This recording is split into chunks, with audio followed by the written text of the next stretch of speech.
La 5G, petite sœur dans la famille des G.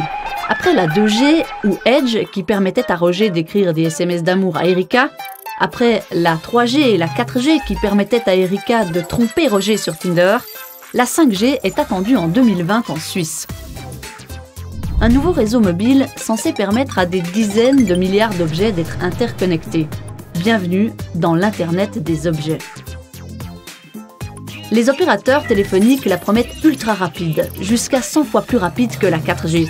Le temps de latence aussi sera raccourci, c'est-à-dire le temps d'attente lors d'une connexion.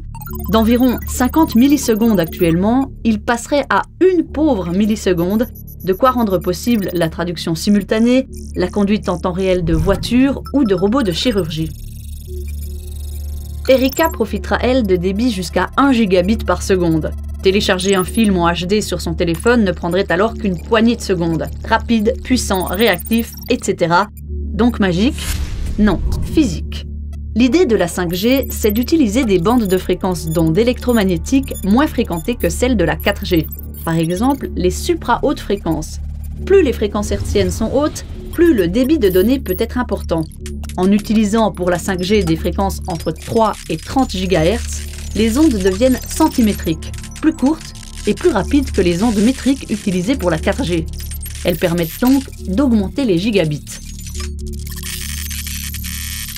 Un inconvénient? Plus la fréquence est haute, plus la portée des ondes est courte. Les ondes se propagent moins bien, plus facilement stoppées par des obstacles urbains par exemple. La solution? Des antennes. Toujours plus d'antennes. Une antenne mère et beaucoup d'antennes relais, appelées les small cells. En Suisse, l'Office fédéral de la communication estime que plusieurs milliers d'antennes supplémentaires devront être construites pour accueillir la 5G. Et c'est précisément ça qui fait peur à certains. En septembre 2017, 170 scientifiques de 37 pays demandaient à l'ONU un moratoire sur la 5G, en attendant des études sérieuses qui prouveraient que ces nouvelles ondes balancées sur le marché n'allaient pas nous faire exploser le ciboulot. Parmi les signataires, un docteur en biologie vaudois, Daniel Favre, et un médecin bâlois.